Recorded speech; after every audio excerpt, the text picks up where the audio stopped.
देखो तुम इतिहास में क्या पढ़ा दिया था उस दिन काव्य है, महाकाव्य है, सब चीज़ पढ़ा दी थी ना।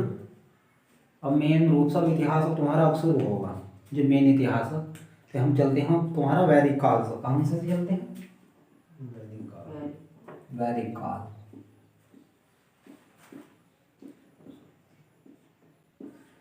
वैदिक काल देख लो। वैदिक काल जो तुम्हारा शुरू होता है वो 1500 BC से लेकर, क्या हो गया, 1500 BC से लेकर 600 BC तक। कब तक? 600 BC क्यों काल माना जाता है। सिंधु के तुरंत बाद सिंधु सभ्यता के वैदिक काल शुरू हो गया था। क्या हो गया था? वैदिक काल शुरू हो गया था, जो 1500 से लेकर 600 BC तक चला, बिफोर क्राइस्ट। समझ गए? तो इसमें क्या काम हुआ, वैदिक काल में ही जो हमारे यहाँ की मूल निवासी थे उनका आर्य बनाने की, उन्हें आर्य बनाने की धर्म, मतलब जैसे धर्म परिवर्तन हुआ एक तरीके से आर्य बनाने की भी वो चली, प्रवृत्ति चल गई थी। यानी कि जो काम उन्हें आर्य में जो गौतम राहु करते बताया तो उसने गौतम राहु के बारे में कि वे गंडक नदी पार कर रहे थे, मुंह में ज्वाला जल गई थी, है नहीं? अब वो बुझ गई थी गंडक नदी के पास जाकर। वो ज्वाला गंडक नदी के पास जाकर बुझ गई थी। तो वहां से उन्होंने पटना को क्या कहते थे, पाटलिपुत्र को कहते थे कि अछूतों की नगरी। किसकी नगरी है? अछूतों की नगरी। तो यानी कि जिम्मेदारी किसने ली थी? गौतम राहुगढ़ ने। गौतम राहुगढ़ ने ली थी। देखो आर्यकरण, आर्यकरण या आर्यकरण क्या हो रहा है? आर्यकरण यानी कि दूसरी जाति में बदला जा रहा है, या तो आर्यकरण या आर्यकरण, यानी कि आर्य बनाया जा रहा था। यहाँ क्या बनाया जा रहा था? आर्य बनाया जा रहा। आर्यकरण देखो, ये आर्यकरण जो है वो दो तरीके से होया। कितने तरीके से? दो तरीके से। देखो उत्तर भारत, भारत कितने हिस्सा में बटा है? एक तो उत्तर भारत हो गया यानी नॉर्थ इंडिया, और एक हो गया दक्षिण भारत। मेन रूप से भारत को दो हिस्सों में बांटा जाता है, उत्तर भारत और दक्षिण भारत। तो उत्तर भारत में जो आर्यकरण का काम जिम्मेदारी जिसे सौंपी गई थी उनका नाम था गौतम राहुगढ़। क्या नाम था? गौतम राहुगढ़। और दक्षिण भारत में जो जिम्मेदारी सौंपी गई थी वो सौंपी गई थी अगस्त ऋषि को। किस? अगस्त ऋषि। दक्षिण भारत में इन्होंने करा था यह काम, अगस्त ऋषि और गौतम राहुगढ़। देखो गौतम राहुगढ़ को जो जिम्मेदारी सौंपी गई थी, इन्होंने इधर उत्तर भारत में तुम्हारा विंध्याचल पर्वत से ऊपर, उत्तर भारत से जगह मध्य प्रदेश में विंध्याचल पर्वत आ रहा, विंध्याचल पर्वत से इधर का क्या हो गया? उत्तर भारत, हिमालय तक। तो वे सब जगह घूम रहे थे। ऐसा कहा जाता कि वे मंत्रों से ही अपने मुंह में ज्वाला प्रज्वलित कर ली थी। क्या कर ली थी? ज्वाला प्रज्वलित कर ली थी। और वे, उनका यह नियम था कि जब तक वो मुंह में ज्वाला जलती रहेगी तब तक ही वे उपदेश देंगे और संस्कृत सिखाएंगे। मेन जिम्मेदारी क्या थी? संस्कृत सिखाने की। तो संस्कृत सिखाने के लिए जब जा रहे थे, तो जब वे बिहार के इलाके में पहुंचे तो गंडक नदी पड़ी थी पास। क्या पड़ी थी? गंडक नदी। उस नदी को पार करता हूँ उनकी मुंह की ज्वाला क्या हो गई? बुझ गई। तो उन्होंने कहा ये हिस्सा बेकार है। क्या है? ये बेकार है।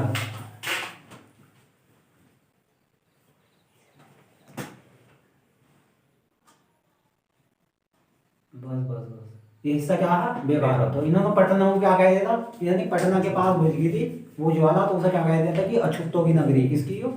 अछूत यानी शूद्रों की नगरी। और ऋग्वेद में सबसे पहले जगह शूद्र शब्द जो मिलता है, शूद्र, वो ऋग्वेद में मिलता है। ठीक है? तो किसने कहा था अछूतों की नगरी? पटना को गौतम राहुगढ़ ने। गौतम राहुगढ़ ने।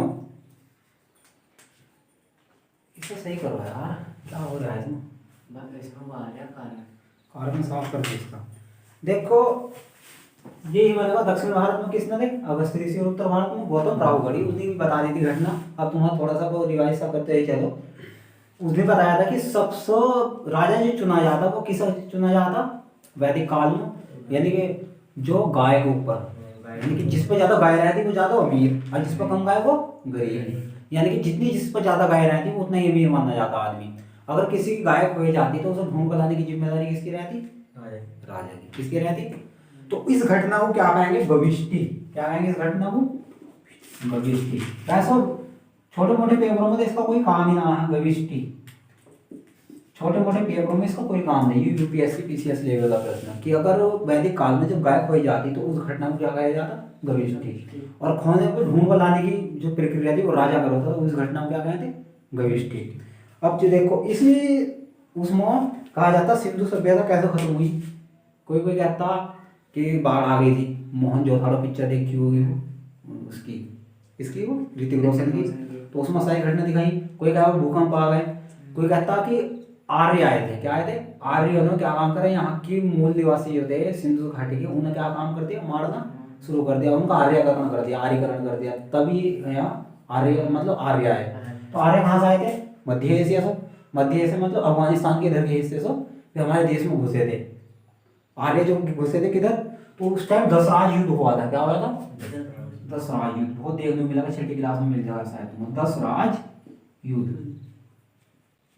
ये दसराज युद्ध जो हुआ था, ये 10 राजाओं के बीच लड़ा गया था। किसके, 10 राजा एक तरफ थे और तुम्हारे जो थे, एक था आर्यों का जब सबसे बड़ा कबीला था उस टाइम को, कहते हैं जैसे सेना बटी हुई आज हमारी कि Gorkha regiment, Kumaon regiment, Kumaon regiment में यहाँ गोरखा गोरखा, और बिहार रेजिमेंट, आसाम रेजिमेंट, और पंजाब रेजिमेंट, चंडीगढ़, ये मतलब ये रेजिमेंट जो होती पहले इसी हिसाब से फौज बटी रहे।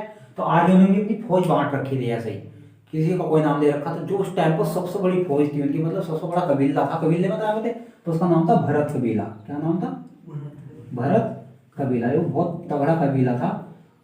इसका युद्ध कितने हुआ था, 10 राजाओं के साथ इन्होंने युद्ध करा था। ये बहुत फुर्तीला कबीला था। इन्होंने किसने हरा दिया, इन्होंने 10 राजाओं को हरा दिया था। तब से भारत में क्या हो गया था, आर्य का आना। क्या हो गया था, इसके हार के बाद ही 10 राजाओं के भारत में क्या हो गया था, आर्य आ गए थे। और ये 10 राज युद्ध लड़ा गया था भैया। आर्य का मेन निवास जो था, आर्य का मेन निवास नक्शा तो है नहीं, तो तुम ऐसे समझ लो जो भारत का नक्शा हो गया कहाँ हो, हाँ जो साफ करने का देख लो ना रखा।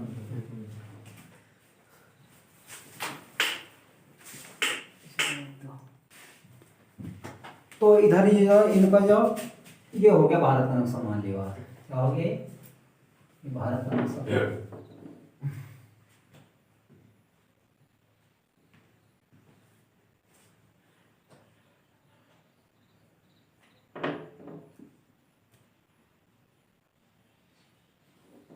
ये जो इतना हिस्सा था ये वाला, कौन सा, ये। तो ये तुम्हें याद मिलेगा पंजाब। क्या मिलेगा, पंजाब। क्या मिलेगा, पंजाब मिलेगा। और इधर क्या मिलेगा, पाकिस्तान। तो पहले पाकिस्तान में भी एक पंजाब आ रहा और हमारे हिंदुस्तान में भी एक पंजाब हो। तो पंजाब में कितनी नदी बहती, 5। पहले कुल मिलाकर कितनी थी, 7। तो यानी कि यहाँ 5 नदी आ गई। अब तो खैर 3 ही बची मेन पंजाब में, बाकी यहाँ कितनी नदी थी, 5, और 2 नदी और थी। तो कितनी नदी हो कुल मिलाकर, 7 नदी। तो आर्य का कहाँ से प्रवेश करा था भारत में, मध्य एशिया से। मध्य एशिया से प्रवेश करा तो किस भूमि का सबसे पहला है, पंजाब में। किस भूमि को आया सबसे पहला, पंजाब में। जब पंजाब में कितनी नदी बह रही थी, 7, क्योंकि सिंधु नदी इसमें मेन थी। तो जब सिंधु नदी मेन थी तो इन्होंने 7 नदी को मिलाकर क्या कहा गया, सप्त। क्या कह दिया, सप्त। सिंधु नदी को मिलाकर क्या कहते हैं, सैंधव। क्या था, सप्त सैंधव। और जहां ये आकर रहे थे, निवास करा था, इन्होंने क्या कहते हैं, सप्त सैंधव प्रदेश। तो आर्य जिस जगह आए थे उसे क्या कहा जाता, सप्त सैंधव प्रदेश। तो आर्यों का मूल निवास क्या था, सप्त सैंधव। ये वाला हिस्सा आर्यों का मूल निवास था, इतना वाला हिस्सा। फिर पूरे भारत में आर्यकरण करा इन्होंने, क्या करा, आर्यकरण। ये सबसे पहले यहाँ के पंजाब वाले इलाके में, ठीक है, आप तक समझ गए। और भैया वैदिक काल जो होता है तुम्हारा, वैदिक काल को 2 भागों में बांटा जाता है। कितने भागों में बांटा जाता, 2। वैदिक काल को जो 2 भागों में बांटा जाएगा तुम्हारे। तो पहला जो काल हो गया, देखो वैदिक काल। तो आर्यों का मूल निवास मतलब निवास स्थान जो था वो सप्त सैंधव प्रदेश था। सप्त सैंधव। वैदिक काल को 2 भागों में बांटा गया है। हर एक इसका पहला शुरू का जो था, सबसे शुरू में किसकी रचना हुई थी, सबसे शुरू में किस वेद की रचना हुई थी, ऋग वेद की। इसे क्या कहते हैं, ऋग वैदिक। क्योंकि सबसे शुरू में वेदों की रचना कौन सी हुई थी, शुरू में हुई थी, तो ऋग्वैदिक काल। सबसे कौन सा हो गया, ऋग्वैदिक काल। ऋग्वैदिक काल के बाद जो भी चीज बाद में शुरुआत होगी उसे कहेंगे उत्तर वैदिक काल। क्या कहेंगे, उत्तर वैदिक काल। तुम्हारा जो ऋग वैदिक काल था इसमें वेदों की रचना हुई, जैसे क्या नाम देते हैं ऋग वैदिक काल, और उसमें क्या हो गया उत्तर वैदिक काल। देखो ये ऋग वैदिक काल चला था, ये चला था तुम्हारा 1500 से लेकर 1000 BC तक। कितने तक? और ये चला था तुम्हारे 1000 से शुरू हो गया था और कब तक चला था? 600 BC तक। और टोटल मिलकर वैदिक काल कितना हो गया? 1500 से लेकर कितने तक चला? 600 BC तक। हो गया सारा है क्लियर? तो सबसे शुरू का काल कौन सा? जब शुरुआत होती किसी चीज की तो उसमें डाला जाता है शुरुआत के बाद जो घटना होती है उसे कहते हैं उत्तर वैदिक काल। कहने का मतलब कोरोना शुरू कहाँ से हुआ था? चीन से। और चीन से बढ़ते बढ़ते उस टाइम क्या शुरुआत चल रही थी, और जब मतलब उसके ऊपर का जो हिस्सा है उसे कहते हैं उत्तर, और मतलब फैल गया सब जगह, तो क्या हो गया उत्तर वैदिक काल। उत्तर वैदिक काल भैया ऋग वैदिक काल को या उत्तर वैदिक काल को समाज को 4 भागों में बांटा गया था। कितने भागों में बांटा गया था? 4। कितने भागों में बांटा गया समाज? तो हम यही पढ़ेंगे वैदिक काल को कितने भागों में बांटा गया, मतलब हम के समाज को पढ़ेंगे, फिर हम के रहन सहन को पढ़ेंगे। ठीक है, तो पहला नंबर आता समाज का। किसका आता? समाज कि यहाँ का समाज कैसा था वैदिक काल का।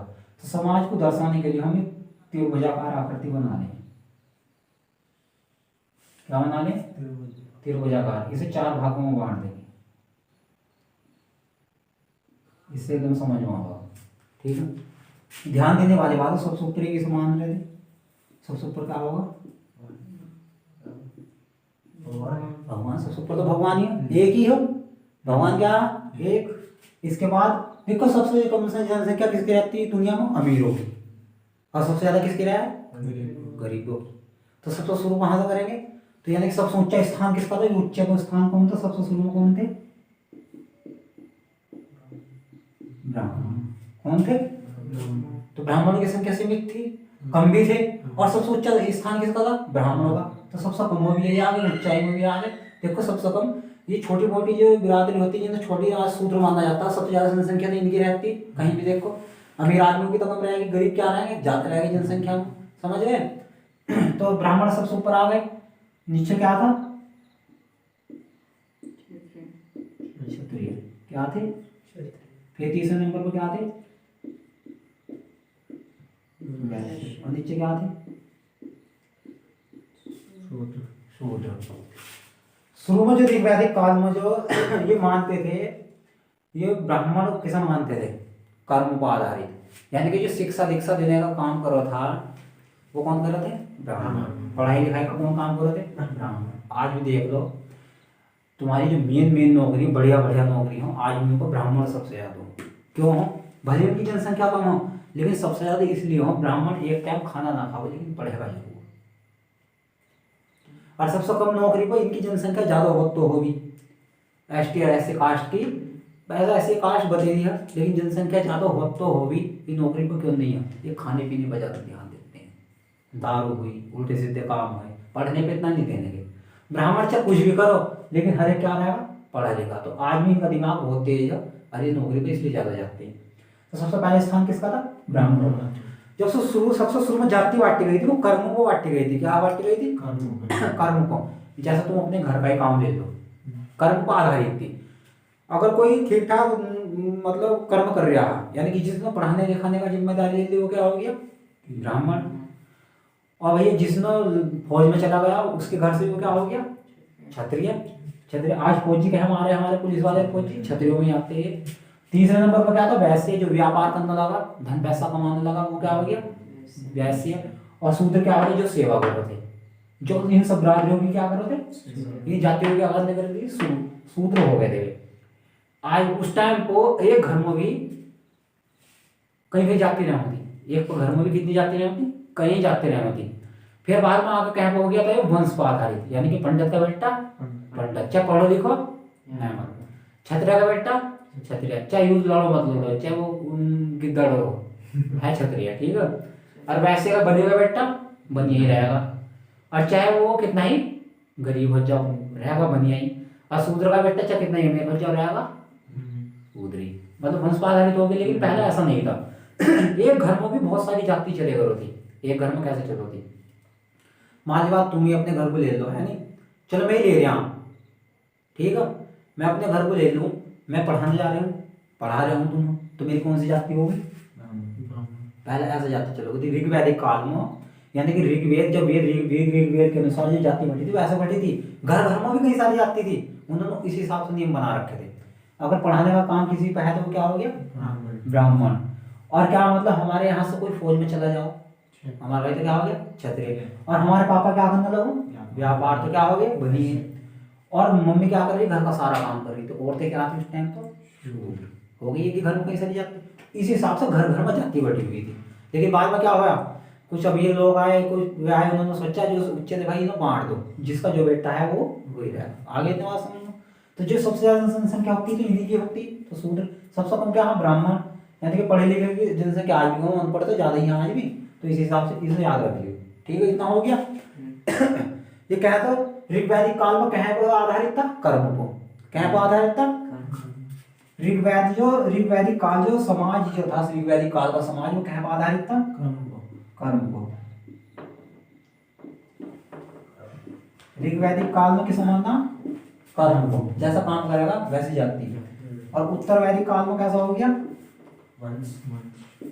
वंश को आधारित। किसको हो गया? यानी कि ऋग्वैदिक काल में कर्म को आधार मान के जाति बांटी गई थी, और उत्तर वैदिक काल में वंश के हिसाब से जाति बांटी गई थी। इतना आगे समझ में? अब चलो भैया, यहाँ क्या होती मीटिंग, देखो कहीं भी होंगी, सभा वभा तो होंगी। देखो पंचायत हो, जैसा पंचायत कैसे होगी उनकी, मैं कोई मसला सुलझाना होता उन्होंने, कोई भी मसला सुलझाना रहता तो कैसे सुलझाते? कोई भी मसला जब सुलझाना रहेगा तो मसला सुलझाने को पंचायत को आज भी किस कैटेगरी में बांट सकूँ? मीटिंग में। मीटिंग ही तो करी जा बिरादरी की। ठाकुर मीटिंग पंचायत होगी, गाँव की पंचायत होगी, फैसला होगा तो वो मीटिंग तो लगाई जाएगी इसके लिए। तो मीटिंग यानी कि पंचायत किस हिसाब से बटी हुई थी? मीटिंग के साथ इंग्लिश में लिख दे, मीटिंग से ज़्यादा जल्दी समझ में आ जाएगा। ठीक है, मीटिंग जो हुई करो थी, मीटिंग हुई करो थी भैया, तुम्हारी मीटिंग जो है करो थी, पहला था सभा। क्या थी? पहले सभा लगाया करो थे। आओ अभी पुराने नाटक देख लो, रामायण देख लो, महाभारत उठा के देख लो, सभा लगे करो थी। क्या लगे करो थी? सभा। दूसरे नंबर पर थी समिति। कहते हैं ना इस समिति का गठन कब हुआ? संविधान में पढ़ने को मिलेगी कौन सी समिति कब बनी, कौन सी समिति कब बनी। तो दूसरे नंबर पर क्या थी? समिति। और तीसरे नंबर पर थी भैया तुम्हारी विधत। क्या थी? विधत। ठीक है, देखो जो सभा थी इन्हें हिसाब से कैसा कैसा बांटा गया। जो तुम्हारी भैया सभा थी वो सभी के लिए होती। क्या थी? साधारण लोगों के लिए क्या लगाई जाती? सभा। इसमें कोई भी आदमी आकर अपना वो कर सकता। ठीक है, साधारण वोटिंग वही करती। जो तुम्हारी समिति थी, समिति जो है संभ्रांत लोगों के लिए होती, उच्च लोगों के लिए। किसके लिए? उच्च या पढ़े लिखे लोगों के लिए समिति बनाई जाती। आज भी तो समिति पढ़े लिखे लोग ही बनाओ। संविधान की समिति बनाई पढ़े लिखे लोगों ने तो बनाई, इसकी समिति बनाई गई और समिति का गठन जब हुआ। और विधत जो था ये सभी के लिए था, कॉमन था। क्या था? कॉमन। पूरा कॉमन था। इसमें औरतें भी, लड़की भी, औरतें भी, आदमी भी, यानी जितने भी थे सभी के लिए थे। सबसे ज्यादा भीड़ किसमें रहा करती? विधत में सबसे ज्यादा होती। सबसे कम भीड़ किसमें रहा करती? समिति में। और सबसे उससे ज्यादा भीड़ किसमें रहा करती? साधारण। समझे? तो ये आम आदमी के लिए बनाई गई थी, ये समिति बनाई गई उच्च सम्राट पढ़े लिखे लोगों के लिए बनाई गई थी। और इस विधत जो बनाया गया है कॉमन के लिए, सभी के लिए होता। ठीक है, समिति हो गई। अब भैया यज्ञ, अब देख लेंगे यज्ञ। उस टाइम को सबसे बड़ा जो काम था वहां के लोगों का, कुछ होना हो यज्ञ जरूर करना। क्या करना? हवन जरूर करना। देखो पुराने नाटकों में हवन होते ही रहते हैं, यानी रामायण महाभारत में हवन, कभी हवन को राम लक्ष्मण को भी हवन कराने के लिए ले गए थे विश्वामित्र के हवन पूरा बन जाएगा। तो सबसे पहले भैया 3 तरीके के यज्ञ थे। क्या थे 3 तरीके के यज्ञ? 3 तरीके के थे। पहला था अश्वमेध। कौन सा था? अश्वमेध यज्ञ। दूसरे नंबर पर था भैया तुम्हारा कौन सा था? ये वाजपेयी यज्ञ। कौन सा था? वाजपेयी यज्ञ। और भैया तीसरा जो था तुम्हारा तीसरा था तुम्हारा कौन सा था? ये राजश्रेय यज्ञ। कौन सा था? राजश्रेय यज्ञ। देखो तुमने ये चीज सुनी हो या ना सुनी हो, ये जरूर सुनी हो हमेशा, है नहीं? अश्वमेध यज्ञ होए करा था कि बेमतलब में लकड़ी लेना। क्या था? बेमतलब की लकड़ी लेना, बेमतलब के छेड़छाड़ कर निकलना किसी को। अश्वमेध यज्ञ यही था। कैसा? अगर तुम्हें किसी का राज्य हड़पना, अश्वमेध यज्ञ करा दो जबरदस्ती। अगर वो मान देखो घोड़ा बना देते, क्या कर देते? घोड़ा छोड़ देते सफेद कलर का। कैसा कलर का? सफेद। और उसके पीछे सेना रख दिए थे। क्या रख दिए थे? सेना। और वो घोड़े को आगे आगे कर रहे थे, जिस राज्य से भी होकर निकल जाता है, जिस क्षेत्र से भी, अगर उससे किसी ने सूचना दे देते भाई हमारा अश्वमेध यज्ञ हो रहा है, सूचना दे दी, अगर किसी राजा ने रोक लिया, उसको पकड़ लिया तो लड़ाई निश्चित हो। नहीं पकड़ा तो वो क्षेत्र किसका हो जाता? उसी राजा का जो अश्वमेध यज्ञ कराया होता था। वे मतलब बड़ी लकड़ी ले लेती है नहीं, किसी से भी जबरदस्ती किसी को अपना बनाना।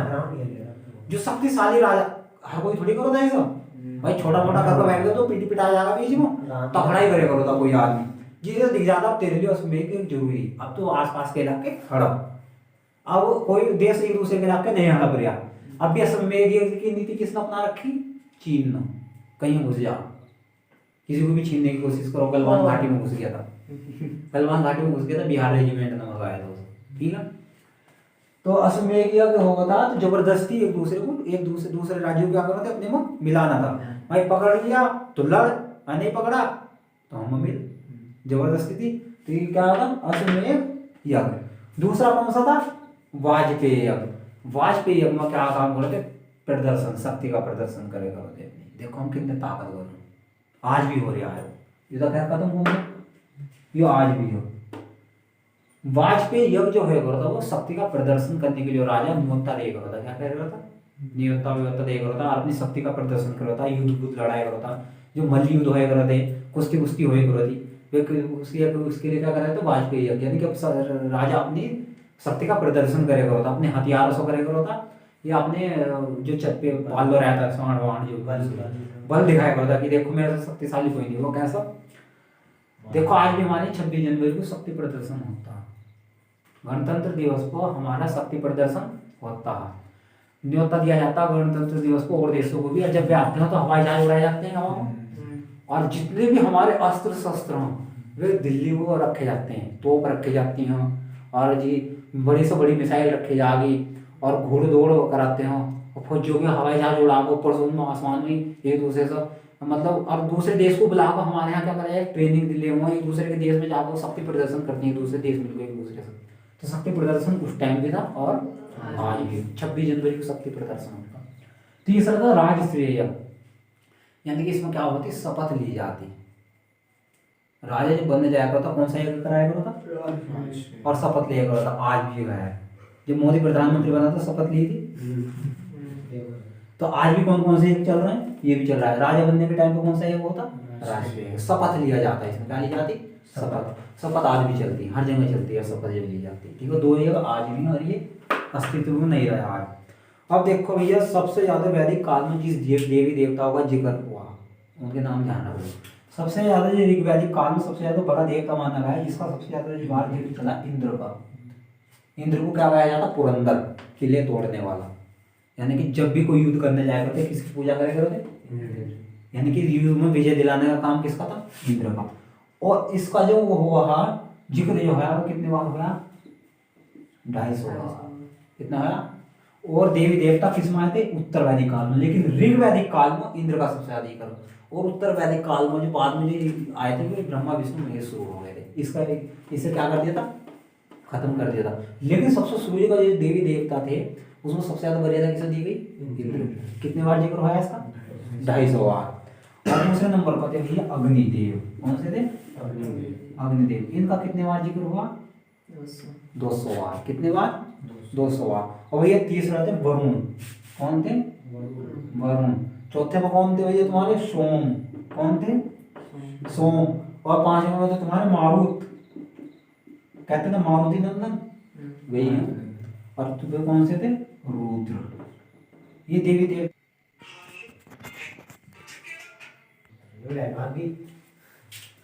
देखो भैया, इंद्र को तो सब जानते हैं, इंद्र को तो, अग्नि को भी। अग्निदेव किसके प्रतीक है? आग के। वरुण किसके हैं? वायु के। और सोम जंगल। सोम देवता को किसे दर्शाया जा? जंगल या वनों से। ठीक है, वरुण किसका? वायु सो, और मारुत किसो? तूफान आदि से, ठीक है। और रुद्र किसो? क्रोध। सबसे खतरनाक किस माना जाता है? रुद्र को, ठीक है। तो सबसे खतरनाक देवता कौन से थे? रुद्र। रुद्र शायद पुराने भी देवता यही थे, रुद्र, ठीक है। इतना समझ गए? ये तुम्हारा वैदिक काल हो गया। अब सीधे चलो जैन को, जैन धर्म कौन सा शुरू होगा? जैन धर्म। देखो जब भी जैन धर्म का जिक्र आएगा तो वो महावीर स्वामी का नाम सबसे पहले ही मिलेगा। किसका? महावीर स्वामी का जो नाम था वो सबसे शुरू में लिया जाए, जैन धर्म, ठीक है। तो जैन धर्म के प्रथम तीर्थकर, इनके जैसे गुरु माने जानी, पहले गुरु, दूसरे गुरु, तीसरे गुरु, तो इनके यहाँ गुरु को क्या कहते हैं? तीर्थकर, यानी पहले भगवान, दूसरे या तीसरे जो जिन्होंने भगवान का पता लगाया। तो इनके यहाँ सबसे पहले देवता कौन से, वो सबसे पहले गुरु कौन से? तीर्थकर थे। इनके यहाँ तीर्थकर कहा जाऊंगा तो कौन से थे? ऋषभ देव। कौन थे? ऋषभ देव। कौन से थे? पहले। देखो हम तुमको क्या बताएंगे, पहले 23वें या 24वें, कल को आज तक नहीं देख लो इनके बारे में, कल को सभी के बारे में बता देंगे। पहला कौन से थे? ऋषभ देव। भैया 23वें थे, क्योंकि ज्यादा पूछने से पहला पूछते हैं, लास्ट पूछते हैं, सेकंड लास्ट में पूछ लें। तो दूसरे कौन से थे? 23वें कौन से थे? पार्श्वनाथ। कौन से थे? पार्श्वनाथ। और भैया 24वें जो थे, लास्ट के और अंतिम जो थे, वे कौन से थे? महावीर स्वामी। सबसे ज्यादा नाम जो किसका चला? वो महावीर स्वामी का ये सबसे ज्यादा नाम चला। सबसे पहले कौन से थे? ऋषभ देव। जैन धर्म में सबसे पहले तीर्थ करते कौन से? ऋषभ देव। दूसरे कौन से थे? पार्श्वनाथ। और तीसरे कौन थे? महावीर स्वामी। तो आज महावीर स्वामी को देख लो, है नहीं? महावीर स्वामी से ज्यादा प्रश्न आएंगे तुम्हारे। तो महावीर स्वामी जो थे, महावीर स्वामी को लेकर चलेंगे हम। महावीर स्वामी तो सबसे शुरू में क्या होता है? जन्म के बारे में पूछेंगे। तो इनका जो जन्म हुआ था भैया वो 540 BC में आया था। जन्म क्या हुआ? जन्म जो हुआ था ये 540 BC। BC का मतलब हुआ, अब क्या चलो, बिफोर क्राइस्ट, यानी कि सदी वो सन लगने से शुरू जो पहले हुआ था, यानी कि अब जैसे 2020 चल रहा है, कितना चल रहा है? 2021। 2021 में 540 और जोड़ दो, कितना हो गया? 2600, 2640। तो 2640 साल पहले, समझ गए? इनका जन्म कहाँ हुआ था? कुंडल ग्राम था, कुंडल वन था, कुंडल ग्राम कहाँ हुआ था? कुंडल ग्राम और कुंडल वन में बहुत अंतर है। कुंडल वन देगा तो बौद्ध धर्म की संगति हुई थी। किसकी संगति हुई थी? बौद्ध। लेकिन कुंडल ग्राम देंगे तो महावीर स्वामी का जन्म कहाँ हुआ था? कुंडल ग्राम। कहाँ हुआ था? कुंडल ग्राम। जिला कौन सा था? जिला था वैशाली। कौन सा जिला था? वैशाली। कुंडल ग्राम था, जिला कौन सा था? वैशाली, हाजीपुर के आसपास, समझ गए? और भैया दूसरा नंबर था इनके पिता का नाम। इनके पिता का नाम था इनके सिद्धार्थ। क्या नाम था? सिद्धार्थ। देखो सबसे फेमस चीज क्या है? ये राजा लोग थे। क्या थे? राजा लोग। गौतम बुद्ध भी क्या थे? राजा थे। इनके पिता क्या थे? राजा। महावीर स्वामी के पिता क्या थे? राजा। समझ लो, अगर तुम कोई बहुत बड़े आदमी हो तो तुम्हारी सब बात मानने के नहीं मानने के, ये भी लोगों ने इनकी बात माननी। कोई गरीब सूरी आदमी निकल जाता उपदेश देना, 10 मार तो और भगा देते हो। तो राजा लोग तो इसलिए ज्यादा उठ गए थे। तो सबसे पहला भैया अमीर बनो, भाषण बाद में। मतलब अगर तुम किसी को नसीहत दे रहे हैं, किसी को भाषण दे के चल रहे हैं, नहीं गरीब की, यानी कोई छोटा आदमी जैसे कोई चाहता है इसको कोई भाषण सुनने का नहीं हो, और कोई बहुत बड़ा आदमी पैसे वाला होगा, कोई जरा सी बात क्या वो सभी सच मान लेंगे। तो पैसे वाले तो भाई थे, पहले से राजा लोग थे, तो निकल गए थे, कौन सी दिक्कत आई? जहाँ भाषण फेमस हो गए तो पहला अमीर बनो, बाद में भाषण दो, सब मान लेंगे। ठीक है। तो इनके पिता का क्या नाम था? सिद्धार्थ। सिद्धार्थ जो थे भैया, इनका वंश अगर पूछ लिया कि इनका वंश कौन सा था, तो इनका वंश था ज्ञात्रिक। कौन सा था? ज्ञात्रिक वंश।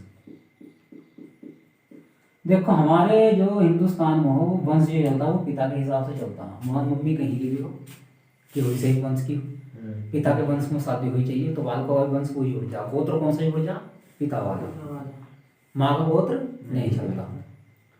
तो जबकि इनकी माँ जो थी वे बहुत बड़े राजा की बहन थी, क्या थी, बहुत बड़े राजा की बेटी थी, और सबसे बढ़िया वंश था उस टाइम पर। इनकी माता का नाम था, इनकी माता का नाम था भैया तिरसला। माता का क्या नाम था,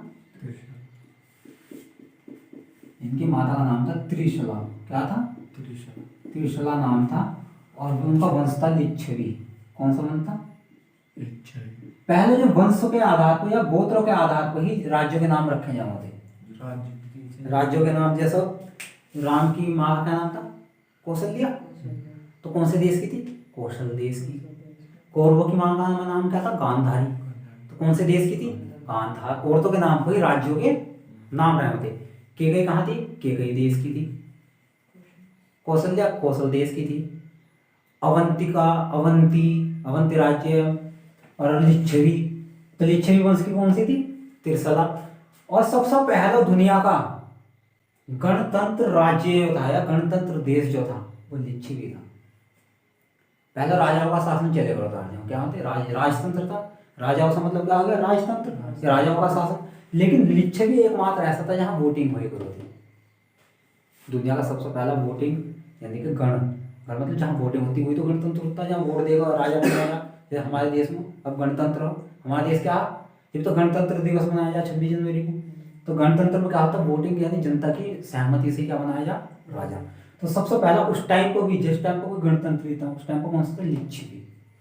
ये कौन सा था, गणतंत्र देश राज्य था, कौन सा गणतंत्र, यहाँ वोटिंग हुई करती थी, ठीक है। तिरसला माता का नाम क्या हो गया, तिरसला। वंश कौन सा था, लिच्छवी वंश। कौन सा था, लिच्छवी वंश। और तिरसला के जो भैया था, तिरसला का क्या था, भैया यानी कि इसके मामा, यानी कि सिद्धार्थ का साला, सिद्धार्थ का साला, महावीर स्वामी का मामा, और तिरसला का भाई। यानी कि महावीर स्वामी का मामा का क्या नाम था, चेटक। क्या नाम था, ये राजा था वहां का। लिच्छवी का क्या था, राजा। मान लो गणतंत्र से जनता ने चुन रखा था, ठीक है। तो इसका नाम क्या था, चेटक। और चेटक नाम तो भैया इनकी वो क्या नाम थी, पत्नी का नाम क्या था, महावीर स्वामी की पत्नी का क्या नाम था, यशोदा। क्या नाम था, इसमें धोखा मत खाइयो। गौतम बुद्ध की पत्नी का नाम क्या था, यशोधरा। क्या नाम था, गौतम बुद्ध की पत्नी का नाम यशोधरा, और महावीर स्वामी की पत्नी का नाम यशोदा। और गौतम बुद्ध का बचपन का नाम सिद्धार्थ, और महावीर स्वामी के पापा का नाम, ये बहुत अटपटे हैं, थोड़ा ध्यान रखिएगा, है नहीं। गौतम बुद्ध के बचपन का नाम क्या था, सिद्धार्थ, जबकि महावीर स्वामी के पिता का क्या नाम था, सिद्धार्थ। गौतम बुद्ध की पत्नी का क्या नाम था, यशोधरा, जबकि महावीर स्वामी की पत्नी का क्या नाम था, यशोदा। हो गया इतना क्लियर। इसके बाद पत्नी के बाद इनकी बेटी थी, क्या थी इनकी, कोई बेटा नहीं था। जबकि गौतम बुद्ध का बेटा था राहुल। क्या नाम था उसका, राहुल ही नाम था। इनकी बेटी का क्या नाम था, इनकी बेटी का नाम था ये प्रियदर्शनी। क्या नाम था इनकी बेटी का, प्रियदर्शनी। आज पूरा खानदान लिख देंगे हम, इतना कहीं नहीं बताया जाना कहीं का। बेटी का क्या नाम था, प्रियदर्शनी, प्रियदर्शनी। और इनके भैया और था, इनका महावीर स्वामी का भाई जो था, क्या था, भाई। जिनके भाई था वो क्या नाम था, नंदीवर्मन। भाई का क्या नाम था, नंदीवर्मन। और प्रियदर्शनी का जो पति था यानी कि इसका दामाद, क्या था, दामाद। महावीर स्वामी के जो दामाद का नाम था वो क्या नाम था, जमाली। दामाद कौन था इनका, जमाली। समझ गए, दामाद का क्या नाम था, जमाली।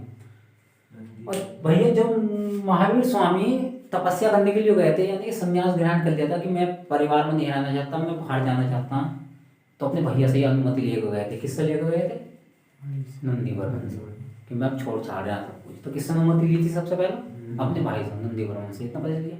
आगे अगर प्रश्न कि महावीर स्वामी घर बार छोड़कर तपस्या के लिए गए थे, किससे आज्ञा ली थी, नंदीवर्मन से। किससे ली थी, नंदीवर्मन से ली थी। और वही तपस्या जो करी थी इन्होंने, अपने आप को तपस्या जो करी थी वो कहाँ करी थी, तपस्या जो करी थी इन्होंने वो करी थी जाम्बिक ग्राम में। कौन सा, जाम्बिक ग्राम। आज भी योग जैनों का बहुत बड़ा तीर्थ स्थल है जाम्बिक ग्राम। कौन सा, जाम्बिक ग्राम। और भैया तपस्या जहां बैठ कर करती है उस वृक्ष भी होगा, वृक्ष के नीचे बैठ तपस्या करते तो क्या वृक्ष था, वृक्ष जो था वो था साल का वृक्ष। किसका वृक्ष था? जबकि गौतम बुद्ध ने कहा थी वट वृक्ष के नीचे। ठीक है, क्या का वृक्ष था वो? साल का, साल का वृक्ष था भैया। और नदी कौन सी थी? नदी के किनारे तपस्या तो हुई इनकी। कोई भी चीज, कोई भी गए तपस्या करने तो पहले नदी देखा करते पीने के लिए पानी, और रहने के लिए बैठने के लिए क्या देखा करते? वृक्ष। तो नदी कौन सी थी? ऋजुपालिका। नदी का क्या नाम था? ऋजुपालिका। नदी कौन सी थी? ऋजुपालिका नदी थी। और भैया पहला उपदेश जो दिया था इन्होंने, महावीर स्वामी का पहला उपदेश क्या है? पहली स्पीच जो दी थी, पहला उपदेश की स्पीच जो दी थी, भाषण जो दिया था खड़े होगा, तो कहाँ दिया था? राजगीर में। कहाँ दिया था? राजगीर में क्या दिया था? पहला उपदेश दिया था। और अंतिम उपदेश जो दिया था वो पावापुरी में दिया था। कहाँ दिया था? पावापुरी लिख लिया। अंतिम उपदेश कहाँ दिया था? पावापुरी। पहला उपदेश राजगीर, लास्ट का पावापुरी। पावापुरी में उपदेश दिया था और वही शायद इनकी मृत्यु हो गई थी। तो इसलिए आज धार्मिक स्थल में पावापुरी सबसे फेमस है इनका। समझ गए? और इन्होंने किसी चीज को सबसे ज्यादा मानना था? जीव हत्या को। कहते थे जीव हत्या मत करो। इन्होंने जीव हत्या को क्या करते थे? निषेध, कि जीवों की हत्या नहीं करनी चाहिए। सबसे उदार जो धर्म हो वो जैन धर्म ही है। सबसे उदार कौन सा? दया भाव रखने वाला उदार। जब जीव हत्या को रोक लगा दी तो भाई जीव हत्या रोकने के लिए इन्होंने बहुत सारी चीज कर दी। तो इन्होंने क्या काम कर दिया था? कृषि। क्या कर लिया था? कृषि नहीं करनी। इन्हें कृषि को क्या कर दिया? गलत, कि कृषि नहीं करनी। कृषि करते हो क्या होता? कई सारे जीवों की हत्या हो जा। भाई हैरो लगवा रहे हैं खेतों में, कट गए बहुत सारे पंछी। हल लगा रहे हैं, जब कट गए। कुछ भी कर रहे हैं तो बगले बगले आगे बैठ जाओ, चुप को चले जाओ। फावड़ा चलाने 70 जीवों की हत्या, हर रोज हजारों करोड़ों जीव एक खेत में मर जाओ। तो इन्होंने कृषि को क्या कर देता? मना, खेती को मना कर दी थी। ठीक है।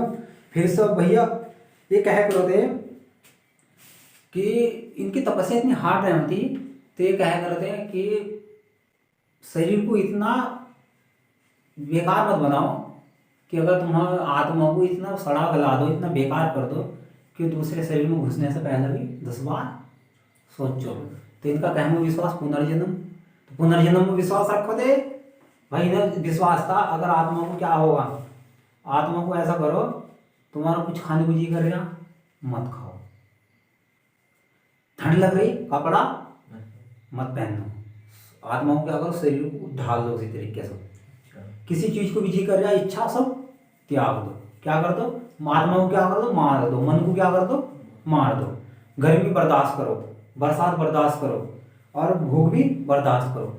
जिससे आत्मा 10 बार अगली बार इंसान जन्म लेने के लिए 10 बार सोचे, तो बहुत बुरी चीज है। तो पुनर्जन्म को मानना। तो इन्होंने भी पुनर्जन्म में क्या करा था? विश्वास करा था। और तीसरा भैया इनके यहाँ जो इनका एकमात्र उद्देश्य क्या था? मोक्ष प्राप्त करना। क्या प्राप्त करना? आत्मा के लिए मोक्ष। कि फिर मोक्ष उसे कहते हैं हिंदू धर्म में, मुक्ति। कि कभी जीवन मरण से मुक्त हो गया इंसान, कभी भी जन्म नहीं लेने का धरती को, तो उसे क्या कहते हैं? मोक्ष। और मोक्ष का ही इन्होंने नाम क्या रखा था? कैवल्य। ये मोक्ष को क्या कहते हैं? कैवल्य। ये हिंदू धर्म में क्या कहा जा? मोक्ष। लेकिन जैन धर्म में क्या कहा वही सब? कैवल्य। मोक्ष को क्या कहते हैं? कैवल्य। और भैया इनके नियम कठोर थे। तो नियम जो बनाए थे इन्होंने, नियम क्या थे इनके? कठोर। भाई कह रहे हैं कुछ मत करो, ठंड में ऐसे रहो, ये नंगे बड़े करो आज भी, यानी फिरते हैं जैन धर्म वाले नंगे ही रहते हैं। जैन मुनि देखे होंगे तुम लोग, तो वे आत्मा को सड़ा हुआ लगा रहा है बिल्कुल, शरीर को मार दे, इच्छा क्या कर दे, सब खत्म अपनी। तो यानी नियम क्या थे? कठोर थे। और तो इनके नियम जो क्या में रखे गए, इनके नियमों क्या काम थे? संलेखना। क्या काम थे इन नियमों को? संलेखना। क्या काम थे? संलेखना। संलेखना में इनके सारे नियम लिखे हुए हैं। सारे उपदेश क्या है? नियम संलेखना नामक किताब में। और इनकी भाषा क्या थी?